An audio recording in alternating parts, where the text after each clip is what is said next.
Assalamualaikum warahmatullahi wabarakatuh. Waalaikumsalam. Selamat pagi anak-anak, selamat bertemu kembali dalam sesi mata pelajaran PPKN. Semoga kalian sudah bisa pres karena kita kemarin off untuk daring. Hari ini saya harapkan tetap bersemangat ya, kita tetap belajar. Materi pelajaran kita hari ini adalah materi pelajaran yang kedua, materi bab yang kedua ya, setelah kita merampungkan bab yang pertama yang ditutup dengan tugas ya.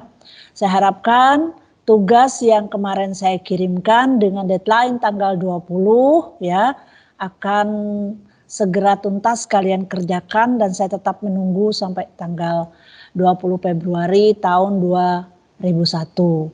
Karena setelah saya mengirimkan tugas kepada anak-anakku sekalian, hari ini saya akan mengirimkan dan menutup materi pelajaran yang keempat dengan ulangan harian untuk bab 4 secara keseluruhan.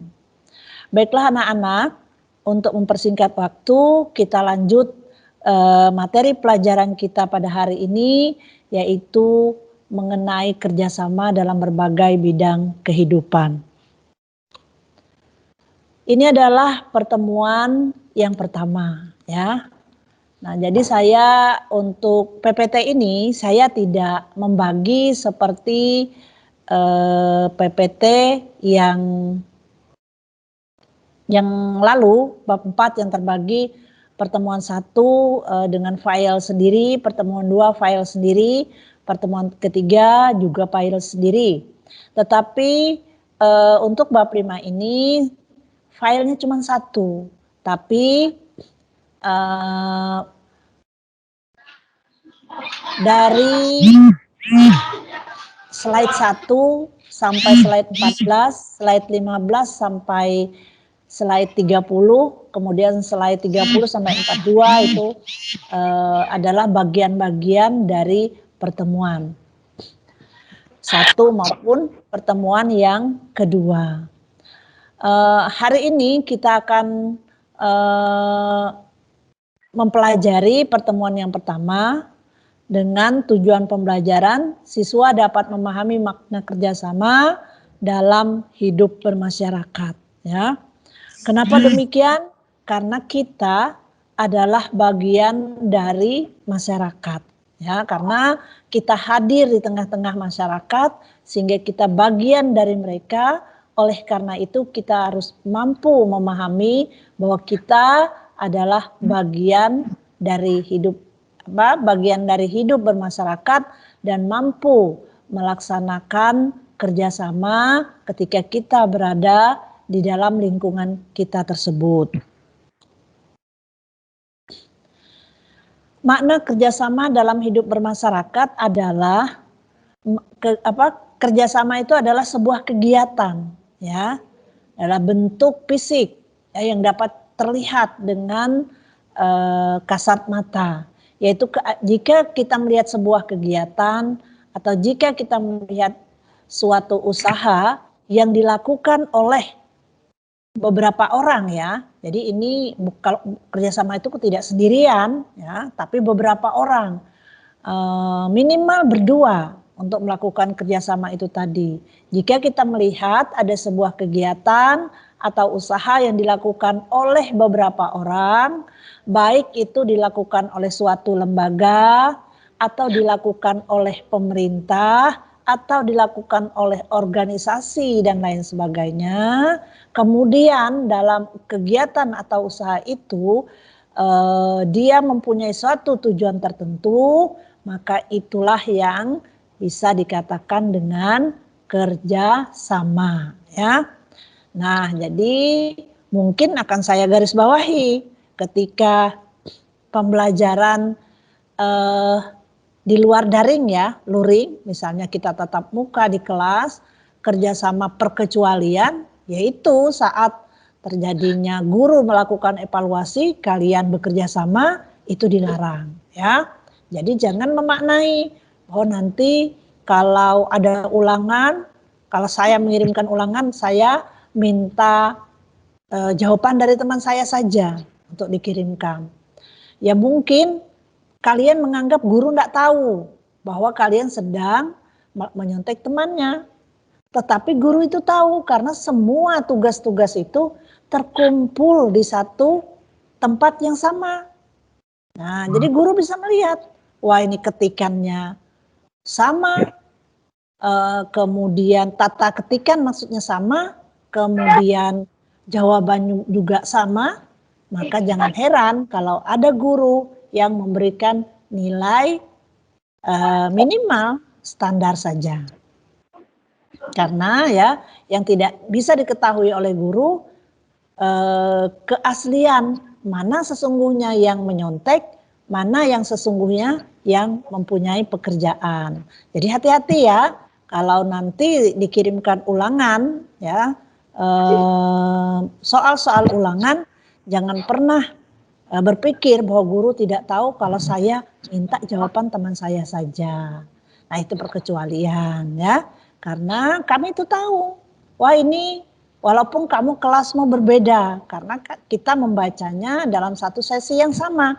Loh kok ini tata tulisannya sama, kemudian redaksinya sama, ya. Nah, maka berhati-hatilah karena suatu kecurangan itu sangat dilarang, ya. Terutama materi pelajaran PPKN melarang kita melakukan suatu tindakan di mana tindakan itu melanggar etika norma, baik itu norma kehidupan sehari-hari maupun norma agama. Baiklah anak-anak, kita lanjut bahwasanya yang dimaksud dengan kerjasama tadi adalah sebuah kegiatan atau sebuah usaha yang dilakukan oleh beberapa orang, minimal 2 orang, baik yang dilakukan oleh suatu lembaga atau pemerintah atau organisasi, kemudian dia punya tujuan. Kita lanjut. Nah, contoh kerjasama ya. Nah, kita akan membicarakan contoh kerjasama. Namun sebelumnya saya akan memberikan redaksi kepada kalian bahwa kerjasama itu punya sejarah. Nah, terutama kita sebagai bangsa Indonesia, kita punya sejarah bahwa betapa mulianya kerjasama yang dilakukan oleh segenap bangsa Indonesia sehingga bangsa Indonesia itu berhasil mencapai kemerdekaan. Ya, kalau kita tidak bekerja sama pada saat kita dijajah, mungkin sampai hari ini itu kita tidak bisa merdeka. Nah, ya. Kalau kita belajar sejarah bahwa kita tuh dijajah tidak 1-2 bulan, ya. Kalau corona ini baru 1 tahun, ya. Dalam artian menjajah dunia sehingga dunia ketakutan terhadap kehadiran corona. Nah, tapi bangsa Indonesia pernah mengalami ketakutan seperti halnya kita takut pada pandemi corona ini. Dulu kita didatangi atau dihadirkan suatu bangsa yang melakukan penindasan pada bangsa kita, yang mereka itu kita beri predikat adalah bangsa penjajah. Nah, bangsa penjajah itu ya tindakannya tidak ada yang menguntungkan bangsa Indonesia, sehingga ya bangsa Indonesia itu merasa menderita. Penderitaan yang kita alami itu tidak seperti kita demam 1 minggu kasih obat selesai. Ya, tidak. Tapi penderitaan itu tidak bisa kita atasi secara sendiri-sendiri. Nah, maka disitulah sejarah kerjasama membuktikan bahwa segenap bangsa Indonesia bekerja sama, kemudian kita bisa mewujudkan cita-cita bangsa Indonesia yang mulia ini, yaitu merdeka. Nah, setelah kita merdeka, apa makna merdeka? Kita punya negara, kita punya kedaulatan, kita punya kehormatan, dan kita ya memiliki hak-hak yang sama dengan bangsa-bangsa yang lain, di mana bangsa yang lain yang merdeka, yang tidak dijajah orang, bangsa lain, maka kita pun demikian, ya. Nah, kemudian kerjasama lagi mempunyai sejarah. Saat ini kita menikmati banyak hal, ya, banyak hal yang kita nikmati karena kita sudah merdeka. Nah, kemerdekaan menghasilkan suatu hal yang positif bagi bangsa Indonesia sehingga kita dapat menikmati apa yang kita inginkan, apa yang kita harapkan dan kita cita-citakan dari bangsa Indonesia. Nah, segala yang kita capai setelah kita menikmati kemerdekaan, semuanya itu disebut dengan pembangunan. Pembangunan nasional, yang berskala nasional, yaitu pembangunan tidak hanya di satu daerah, tapi seluruh daerah menikmati pembangunan yang dimana daerah-daerah itu yang disebut dengan negara Indonesia merasakan pembangunan. Jadi contoh kerjasama ya, berikutnya akan saya sampaikan contoh-contohnya. Jadi kerjasama bagi bangsa Indonesia telah memberikan bukti yang konkret bahwa dengan kerjasama kita bisa merdeka, dengan kerjasama kita bisa membangun kehidupan bangsa yang lebih baik. Apa pembangunan nasional? Ya, saya berikan redaksi lagi sebelum kita ke contoh, ya, contoh kerjasama. Apa pembangunan nasional? Yang dimaksud dengan pembangunan nasional itu apa? Ya, pembangunan nasional itu adalah rangkaian upaya, ya, rangkaian upaya. Jadi sekali lagi upaya. Upaya itu sesuatu yang terlihat, ada kegiatannya, tidak hanya dalam kalimat, dalam ucapan saja, melainkan terlihat nyata, ada kegiatannya, ada upayanya, ya. Secara berkesinambungan, ya, membangun secara berkesinambungan itu artinya bersambung, ya, dari kegiatan ini, kegiatan berikutnya, dan selanjutnya, Nah, ya, jadi itu yang dimaksud dengan berkesinambungan. Lalu pembangunannya, ya, pembangunannya meliputi seluruh bidang kehidupan. Bidang kehidupan masyarakat, bangsa dan negara, ya.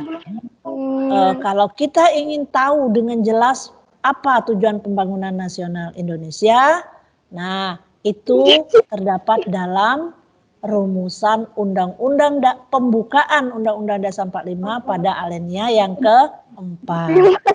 Nah, jika kalian, saya yakin ketika kalian masih SD, kalian itu setiap hari Senin melakukan rangkaian upacara bendera. Nah, maka upacara bendera itu ya dalam tata upacara bendera ya yang kita lakukan sehari-hari, kegiatan pokoknya di kegiatan pokoknya diantaranya salah satu diantaranya adalah pembacaan pembukaan Undang-Undang Dasar 1945. Ya, semoga kalian masih ingat, walaupun dalam 1 tahun ini kita tidak melaksanakan, ya, tidak melaksanakan upacara bendera. Tapi saya yakin bahwa kalian masih ingat bagaimana melaksanakan upacara bendera ketika kalian berada di sekolah dasar. Nah, mungkin kalian masih ingat bunyi rumusan pembukaan Undang-Undang Dasar 1945 pada alinea yang keempat. Ya, pada alinea yang keempat, mengapa harus dibaca? Karena kita harus mengingat, kita harus ingat bahwa negara kita itu tujuannya apa? Nah, di antara tujuan daripada pembangunan nasional Indonesia itu pada alinea keempat, ya, saya beri selingan saja, yaitu mencerdaskan kehidupan bangsa. Mencerdaskan kehidupan bangsa itu konkret, seperti hari ini. Kita belajar hari ini, ya, dengan penuh semangat. Melihat guru dalam bentuk virtual saja, tidak langsung melihat badan gurunya berada di depan kelas. Tapi saya harap tidak menurunkan semangat kita untuk belajar. Kenapa? Karena belajar itu merupakan tujuan pembangunan nasional yang setiap hari Senin pada upacara bendera selalu mengingatkan kita. Ya, kita selalu diingatkan bahwa tujuan pembangunan nasional kita itu apa? Di sekolah artinya kita harus belajar. Ya, belajarnya ya bukan belajar yang karena terpaksa, tapi belajar atas dasar kesadaran. Kenapa? Karena kita sedang membangun bangsa dan negara, yaitu supaya kita tidak menjadi orang yang bodoh, ya. Tidak menjadi orang yang bodoh. Kalau orang yang bodoh itu musibahnya banyak, ya. Nah, seperti misalnya orang yang bodoh, orang yang tidak mengerti pendidikan, dia membuang sampah sembarangan sehingga menimbulkan parit, pembuangan itu penuh sesak dengan sampah. Itu bentuk kebodohan.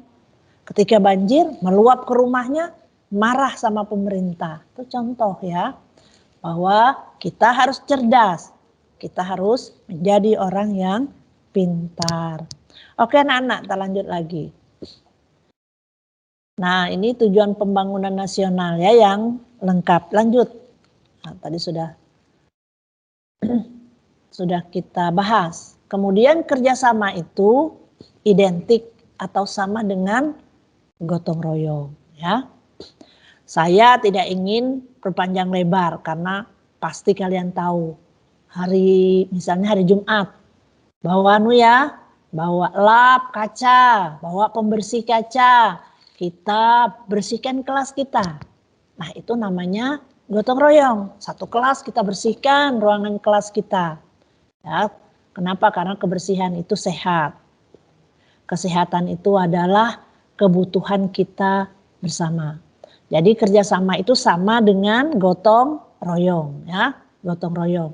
Artinya gotong royong, kenapa harus disebut gotong royong? Karena gotong itu mengangkat, royong itu bersama-sama. Mengangkat secara bersama-sama sehingga beban yang berat tadinya ya, nggak bisa dipikul sendirian, dengan bersama-sama itu akan bisa, ya. Selanjutnya berbagai istilah. Gotong royong itu punya berbagai istilah di masing-masing daerah. Ya.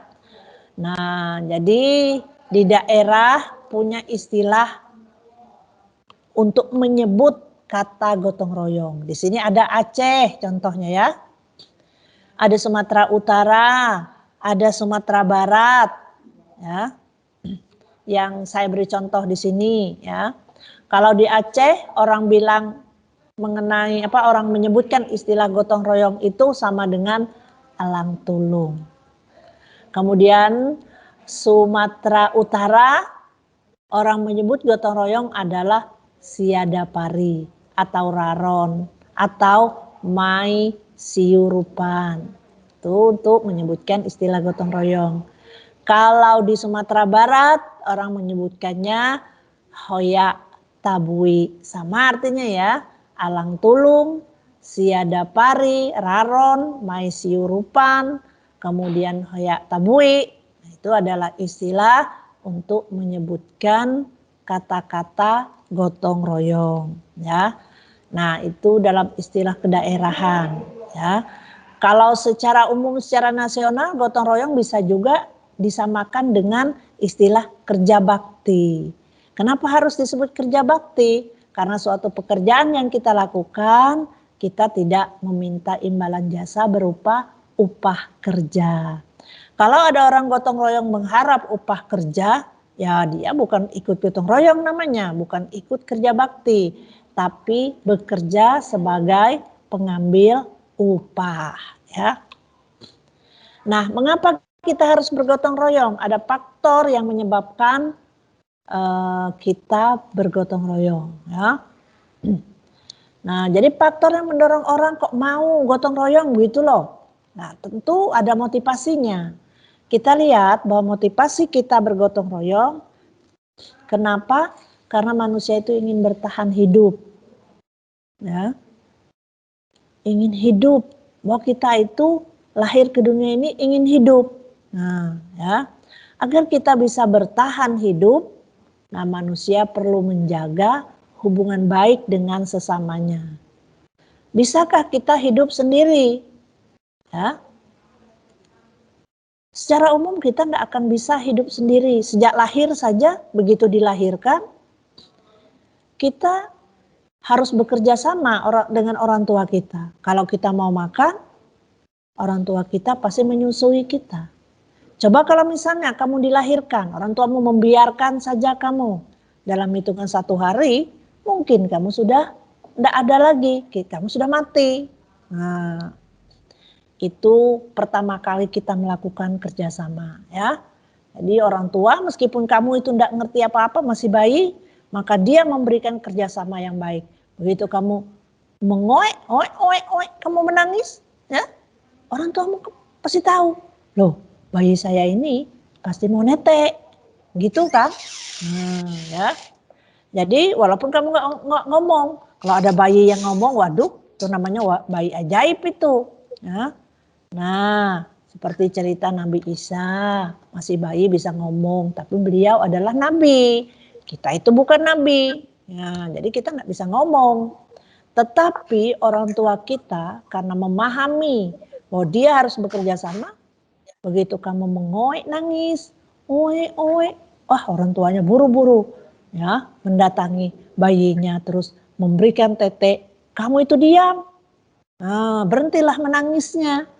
Nah, setelah kamu kenyang, bayi itu pekerjaannya cuma menangis, netek, tidur, kemudian beol maupun pipis. Itu saja. Ya, sampai kamu besar. Jadi faktor pertama adalah kita perlu menjaga bahwa kita harus hidup, ya. Manusia itu harus hidup. Kemudian tidak hanya hidup dalam artian kita bernapas, menjadi besar, menjadi dewasa, tidak hanya sebatas itu saja. Faktor yang kedua adalah untuk bisa agar dapat bertahan hidup dan diterima ya, kamu sudah besar ini, jadi orang dewasa. Nah, berada di dalam suatu lingkungan yang disebut dengan masyarakat, kamu harus bisa diterima orang, ya.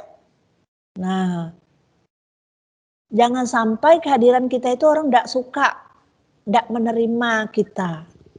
Nah, sehingga faktor yang kedua, kita ingin orang itu menerima kehadiran kita, ya. Sehingga kita harus menyesuaikan diri dengan lingkungan masyarakat. Nah, apa yang diharapkan masyarakat? Misalnya, di dalam masyarakat orang membutuhkan hidup yang tentram, tenang. Nah, bagaimana mewujudkan ketenangan? Misalnya, kalau kita berada di lingkungan masyarakat, kita punya sound system yang besar sehingga suaranya bisa nyaring, maka apakah benar kalau kita mau menyetel musik senyaring-nyaring yang kita inginkan? Dan suara berisik musik kita menggema kemana-mana sehingga ada tetangga yang sakit juga merasa terganggu. Nah, itu adalah contoh orang yang tidak bisa bekerja sama. Sehingga kehadirannya orang tidak mau menerima. Ya, tidak suka orang itu sama kita. Nah, oleh karena itu kebutuhan faktor yang kedua, kehadiran kita di dalam lingkungan masyarakat bisa diterima oleh anggota masyarakat yang lain. Maka kita harus menyesuaikan diri, ya. Nah, kemudian ya, faktor pendorong gotong royong itu, nah bahwa di dalam diri manusia itu memang harus punya naluri, ya, untuk membantu, ya, untuk membantu. Nah, kita bangsa Indonesia ini adalah warga yang beragama. Maka di dalam diri kita ini dibebani suatu kewajiban untuk saling membantu. Misalnya ada warga masyarakat tetangga kita yang kesulitan, ya, kemudian membutuhkan pertolongan, ketika kita diam saja, maka itu sudah melanggar kodrat kita sebagai manusia. Ya, melanggar itu kamu kira tidak menolong, ngapain saya menolong? Tidak ada resiko. Itu ada resikonya. Resiko yang paling utama dan pasti kita berdosa kepada yang maha kuasa. Kenapa? Karena yang maha kuasa membebani kita dengan kewajiban untuk saling menolong. Kalau agama Islam itu menyebutnya hablum minan nas, ya. Maka kita dibebani untuk merajut hubungan baik dengan sesama manusia. Manusia itu ya apa saja agama dia, yang penting manusia. Hablum minan nas, nas itu orang. Apakah orang itu laki-laki? Apakah orang itu perempuan? Apakah dia anak-anak? Apakah dia orang dewasa? Ya, apakah dia beragama sama dengan kita atau tidak dengan kita? Semua itu kita abaikan. Ketika ada warga, tetangga, sesama membutuhkan pertolongan, tidak perlu memikirkan macam-macam. Tolong bantu sebisa yang kita lakukan, ya. Oke, selanjutnya ya. Yang keempat, tadi 1, 2, 3-nya enggak Ibu kasih nomor ya. Nah, editannya kurang benar ini, kurang sempurna. Yang keempat ya, naluri yang keempat adalah manusia memiliki kecenderungan hidup berkelompok. Nah, ini contoh hari ini. Kita berada dalam satu tim, dalam satu kelompok. Saya diberi tanggung jawab mengajar, mendidik, memberikan ilmu. Kalian diberi kewajiban, ya, diberi kewajiban untuk bekerja sama dengan saya sehingga kalian mencapai apa yang kalian butuhkan. Terutama ilmu pengetahuan yang kalian butuhkan hari ini. Kita sedang melakukan kerjasama dalam suatu kelompok untuk menunaikan kewajiban kita masing-masing, ya. Saya punya kewajiban, ya, kalian punya hak menerima apa yang sebenarnya menjadi hak kalian, yaitu menerima ilmu dari guru. Lalu guru punya hak juga terhadap kalian. Kalian harus menghormati guru, menghargai guru di saat guru melakukan upaya tugas, ya, mencerdaskan kehidupan bangsa melalui pendidikan. Hari ini saya harapkan ya minimal 80% bisa hadir menyimak pembelajaran saya PPKN ini. Kemudian sesi yang faktor yang kelima, manusia memiliki kecenderungan untuk mencapai kesejahteraan. Ya. Adakah manusia yang mau hidup sengsara? Ya. Kalau ada yang mau hidup sengsara, saya pikir perlu dipertanyakan itu. Ya. Ada yang salah. Nah, semua orang mau enak, ya, mau sejahtera. Ya, misalnya saya beri contoh dari yang bersepeda. Wah, semoga saya itu bisa beli sepeda motor. Punya sudah sepeda motor. Masih dia ingin, semoga saya bisa beli mobil. Kalau saya beli mobil, mungkin kalau hari hujan, saya itu enggak kehujanan. Kalau saya naik motor, saya pasti kehujanan. Nah, itu naluri ya. Bahwa manusia itu selalu menuju kepada hal-hal yang bersifat sejahtera, bahagia. Ya. Jadi faktor pendorong yang kelima adalah kecenderungan manusia dalam hidupnya bahwa dia selalu ingin meningkatkan kualitas hidupnya yang disebut dengan kesejahteraan, ya.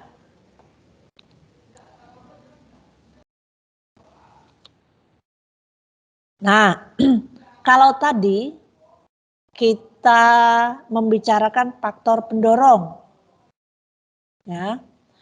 Nah, sekarang di samping ada faktor pendorong pun ada faktor penghambat. Ya, untuk orang melakukan kegiatan gotong royong itu tadi atau kerjasama itu tadi, ada faktor yang menghambat dalam dirinya. Baik faktor itu disengaja ataupun faktor itu yang tidak disengaja. Ya. Nah, coba kita lihat. Apa faktor penghambatnya? Rasa individualisme. Nah, jadi individualisme itu tidak benar. Apa individualisme? Orang yang memiliki paham bahwa yang paling utama itu kepentingan dia. Ya, misalkan dalam masyarakat itu diadakan suatu gotong royong atau kerja bakti, ya kita bersih-bersih lingkungan begitu. Nah, karena kalau individualisme itu dia pahamnya begini, ngapain ikut bersih-bersih lingkungan? Orang rumah saya sudah bersih, parit di sekitar rumah saya juga sudah bersih. Biar aja, saya enggak mau ikut gotong royong. Salah mereka sendiri, lingkungan mereka kotor, saya kan enggak. Nah, itu faktor penghambat kerjasama atau gotong royong ya. Karena ada perasaan individualisme. Kalau saya tanya, boleh enggak orang memiliki sifat individualisme? Jawabannya pasti tidak boleh. Karena sifat individualisme itu bisa menimbulkan perpecahan. Bisa merugikan diri kita sendiri karena orang pasti tidak suka sama kita. Ya. Nah, tidak suka sama kita pasti sudah kalau ada orang yang memiliki sifat individualisme. Ya. Faktor penghambat yang kedua, beda pendapat. Ya, ada enggak orang beda pendapat ketika menyikapi kerjasama? Ada. Ya, ada. Kalau orang itu sudah bersifat individualisme, maka dia beda pendapat tentang kerjasama atau gotong royong. Kenapa? Dia berpendapat gotong royong itu hanya merugikan. Mestinya dia pergi ke pasar, jualan, dapat untung, loh harus gotong royong. Nggak jadi untung dong dia, karena dia nggak jualan. Nah, jadi terjadilah perbedaan pendapat karena sifat individualisme. Individualisme itu sama dengan mementingkan diri sendiri. Ya, mementingkan diri sendiri.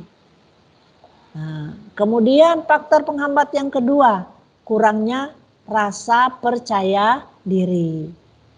Kurangnya rasa percaya diri itu karena kalau orang gotong royong itu kan berkumpul orang-orang.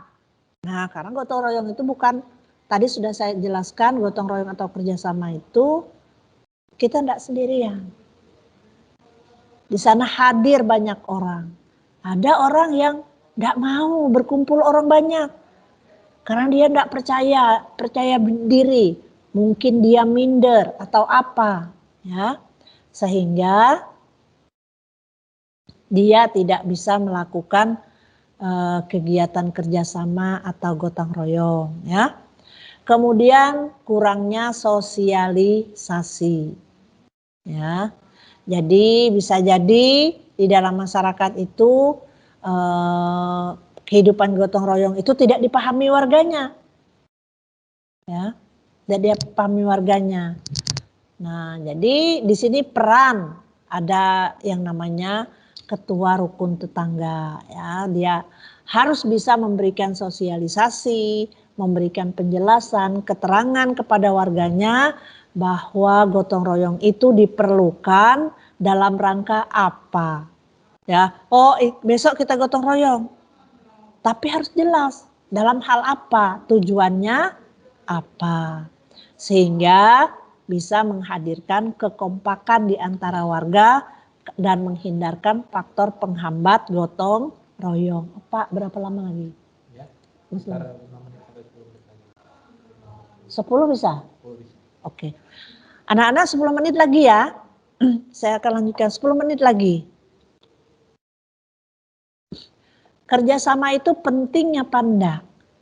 Nah, sekarang kita boleh membahas. Nah, ada tokoh bangsa Indonesia ya, Bapak Proklamator kita Insinyur Soekarno. Di dalam sidang BPUPKI ya tanggal 1 Juni tahun 1945 dia menyatakan bahwa negara yang akan didirikan harus untuk semua kalangan. Negara yang akan didirikan harus disemangati oleh rasa gotong royong. Nah ya, sehingga ini adalah catatan sejarah bagi kita bahwa kerjasama itu sangatlah penting. Kenapa? Karena Insinyur Soekarno ini tidak hanya sebagai proklamator, tapi beliau juga pejuang. Ya, beliau merasa berjuang untuk menciptakan Indonesia merdeka, untuk mewujudkan cita-cita bangsa, dan beliau tahu kalau yang namanya kemerdekaan itu tidak akan bisa diraih kalau kita tidak kompak, kalau kita tidak punya rasa gotong royong, ya. Kalau di dalam hati kita hanya ada rasa individualisme, maka kita tidak akan bisa merdeka. Oleh karena itu pada saat BPUPKI mempersiapkan kemerdekaan Indonesia, maka diingatkan oleh Bapak Insinyur Soekarno yang dulu akrab dipanggil Bung Karno, bahwa negara ini harus disemangati oleh rasa gotong royong. Artinya nanti kalau kita punya negara, tidak boleh kita egois. Ya, kalau sebelum merdeka kita kerjasama, nanti setelah merdeka jangan ditinggalkan rasa gotong royong itu. Tetap kita bina, tetap kita pupuk, tetap kita laksanakan. Nah, tapi fakta ya anak-anak sekarang ini, ada enggak orang mementingkan diri sendiri? Ada. Siapa? Kalau kita menonton TV koruptor. Nah, koruptor itu contoh orang yang mementingkan dirinya sendiri. Nah, dia menumpuk kekayaan dengan cara ya, menjolimi kita-kita ini, ya bangsa Indonesia yang punya hak atas sesuatu yang dikorupsinya itu. Jadi ada ya. Jadi mereka itu tidak memiliki semangat gotong royong. Inilah yang dia khawatirkan oleh Bung Karno. Maka diingatkan, nanti kalau kita punya negara yang kita dirikan itu nanti semangatnya adalah semangat gotong royong. Bukan semangat egois. Bukan semangat individualisme. Ya.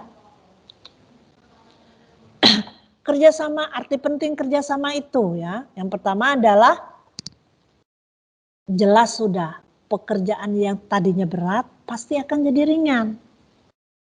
Itu sudah pasti. Pekerjaan yang sulit itu menjadi mudah. Ya. Kemudian tujuan segera akan tercapai kalau kita kerjasama. Misalnya kita ingin bersih-bersih ruangan kelas kita. Sendirian 2 jam barangkali. Ya lama. Tetapi dengan bekerja sama mungkin yang 2 jam bisa selesai dalam 15 menit. Sehingga tujuan pun mudah tercapai. Bersih kelasnya dalam tempo 15 menit. Kalau sendirian 2 jam. Nah. Kemudian arti penting berikutnya bahwa masyarakat menjadi sadar. Ya, masyarakat itu menjadi sadar bahwa kepentingan umum harus didahulukan. Jangan kepentingan pribadi dahulu, kepentingan umum belakangan. Ya, jadi bangsa Indonesia itu harus tahu hak dan kewajibannya bahwa ketika dia hidup bermasyarakat, bahwa yang didahulukan adalah kepentingan bersama. Ya. Kemudian arti penting kerjasama dapat memupuk. Pupuk itu kan supaya subur. Sehingga suburlah rasa tanggung jawab sosial kita. Ya. Kemudian meningkatkan rasa setia kawan. Ya. Kalau kita menjadi orang yang egois, memiliki sifat individualis, otomatis kita tidak punya rasa setia kawan. Ya. Jadi rasa setia kawan itu sangatlah penting dalam kehidupan bermasyarakat. Kemudian memupuk rasa kebersamaan. Ya, rasa kebersamaan. Mempererat tali persaudaraan.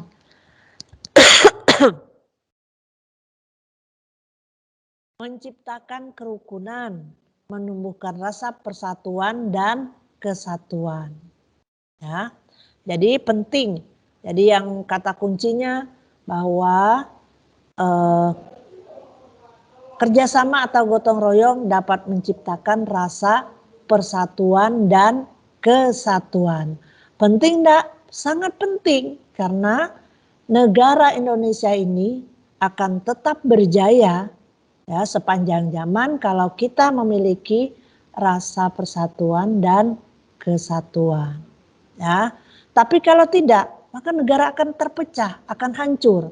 Masing-masing wilayah mau merdeka, ya, mau mendirikan negaranya sendiri, ya, sehingga timbullah separatis, ya, timbullah kekacauan di mana-mana. Nah, sehingga kita tidak akan mencapai kesejahteraan. Nah, ya, jadi yang terakhir bahwa kerjasama itu penting karena bisa menumbuhkan rasa persatuan dan kesatuan. Pak, berapa yang hadir? 107. Tadi 178. Ini sekarang turun 168. Oh ya, 10 orang sudah check out ya. Ya. Jadi 178, kita 300 loh, Pak. Iya. Ya. IPA 200. Iya. Iya, ya. Memang nggak pernah sampai 300. Pun nggak pernah ya. Kita nggak tahu kendalanya apa ini.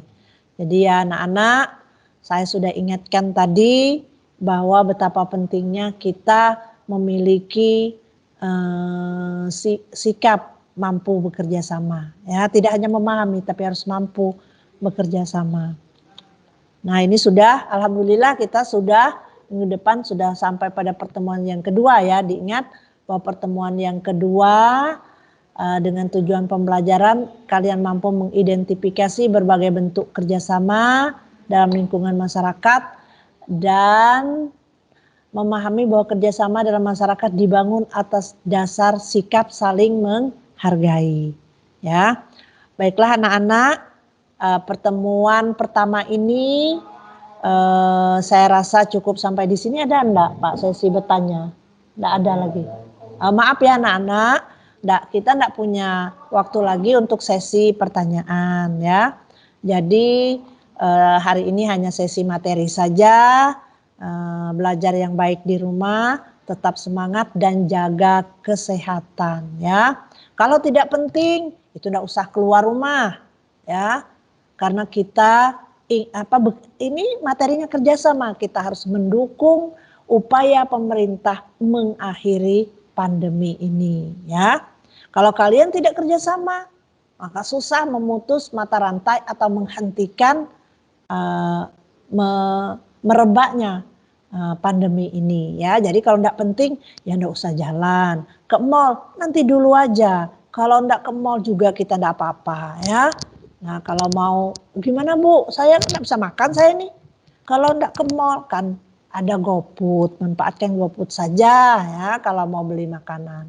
Oke anak-anak, sampai di sini dulu. Mohon maaf jika ada kesalahan. Saya akhiri billahi taufik wal hidayah. Assalamualaikum warahmatullahi wabarakatuh. Selamat pagi anak-anak.